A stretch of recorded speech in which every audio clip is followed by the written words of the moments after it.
Welcome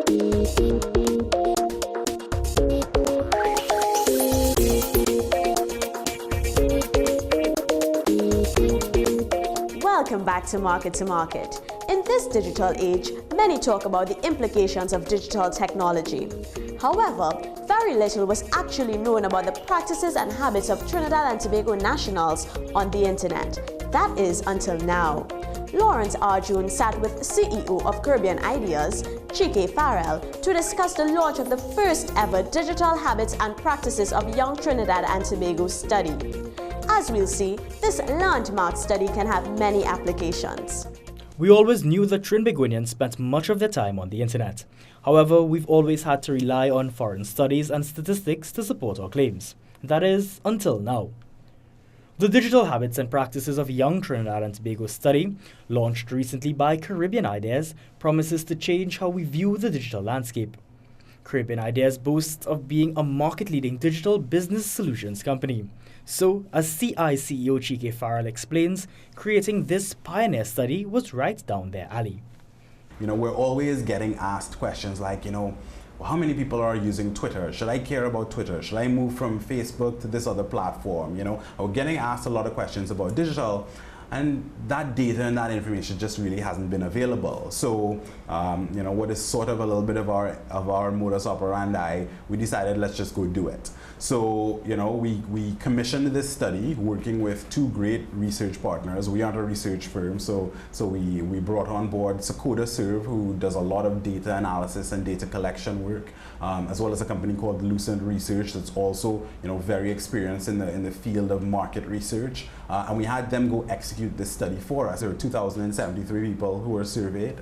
What was also important was making sure that it was not just one part of the country. So we actually went to the 5 major regions of the country for doing this survey. And more than that, got the Tobago aspect as well by making sure that we were doing surveys at the seaports and airports and that sort of thing as well. So it really is truly representative of young Trinidad and Tobago across the country. An in-depth study valued at $12,000, Farrell is confident of its worth. He said there is a real cost and effort level attached to the meticulously constructed and reviewed study, providing locally relevant information with a spectrum of users. Now, given the propensity of digitally active persons to spend time on digital media, Farrell explained that this study can help businesses to understand a new audience that is becoming increasingly important to them. This is an interesting customer segment. For a long time, that sort of 18 to 34-year-old market segment has been sort of like the gold standard that marketers everywhere in the world have been trying to figure out. When you break this audience down, you actually get some interesting things, right? That sort of 16 to 19-year-old teenager, then you go a little bit older, 20, 21, just out of school. That's a fascinating audience as well. These are the millennials, these are the folks who think differently. They've grown up using digital technology. They see the world through a different lens. And a lot of businesses are trying to figure out, how do I talk to these people, right? How do I engage these people? They may or may not have, huge incomes and that sort of thing now, but they're absolutely the customers of the future. So forward-thinking and savvy marketers and business leaders understand that they need to figure out how to speak to these people. But conversely, you have the 25 to 34-year-olds who are also part of this segment.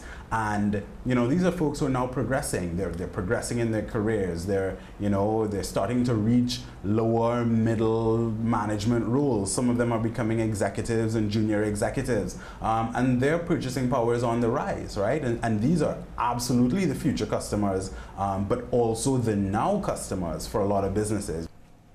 A key finding in the study was that more than 1/4 of the work week is spent online.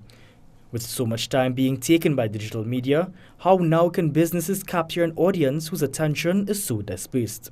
In the study, we looked at a few different areas. One of them was time being spent online. So we really want to understand, are people spending 5 hours, 10 hours, 20 hours, 30 plus hours every week consuming web or mobile technology?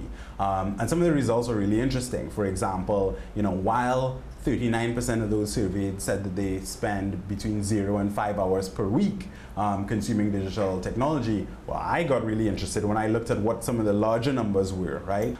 You drew a dotted line in terms of all the different people, the 3 segments that said they spend more than 11 hours every week consuming digital technology. That was 42% of the entire population sample. That's 4 out of 10 people are spending at least a quarter of a work week consuming digital technology. So you start to see that as a business, as an organization, as someone who's delivering services or products, wow, there's a set of people that I need to be thinking about through this entirely digital lens because of the way that they are hardwired.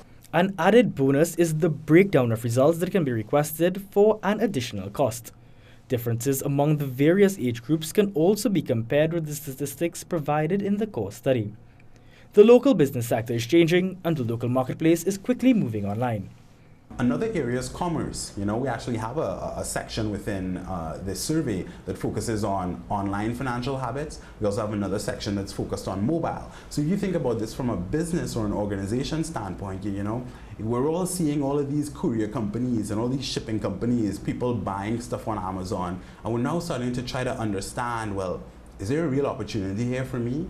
Could I, as a local department store, really do well if I have a website that has online commerce capabilities? Will people consume that? Can I create a whole new channel for my business? So there's this range of applications, marketing, advertising, product, service design that start to come to light once you build your understanding of how people are spending time and what they're doing.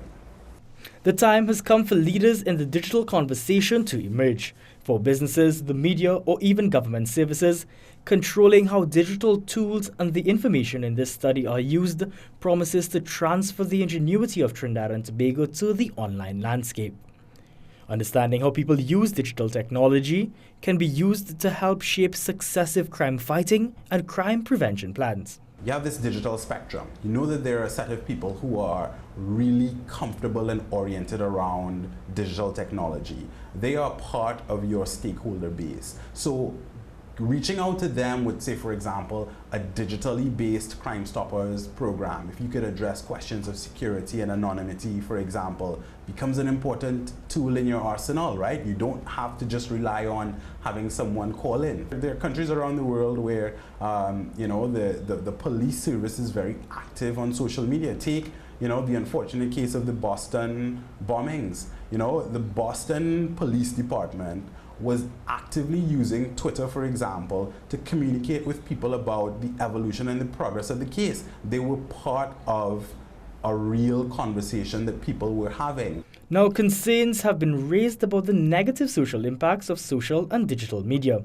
However, according to Farrell, understanding how these new technological advancements operate will help companies to better adapt with them. We've all seen these young people hanging out with each other with their heads buried in their phones while they're right next to someone, right? And you're really wondering, well, what are they doing? What are they actually spending time on?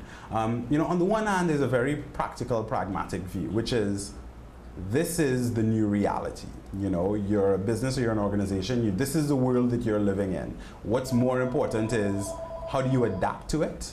It's more about that than wishing you could change it. When you actually look at the data in terms of activities that people spend time on in social media, what's interesting?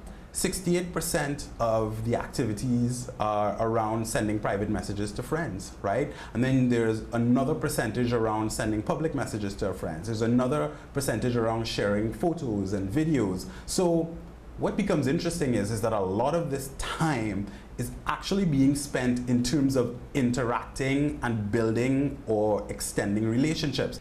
Now, far more information is available on this study, including what people like online and the dynamics of constructing effective digital products. People can get information in a couple of ways. The easiest way and most direct way is to give us a call. They can call our offices at 221-9782 or 221-1567. And they can get a bunch of information about the study. They can also go online, CaribbeanIdeas.com, right? We've got a bunch of information on our website about the study, the questions that we asked, and types of information that you'll get, as well as some of the sample data as well.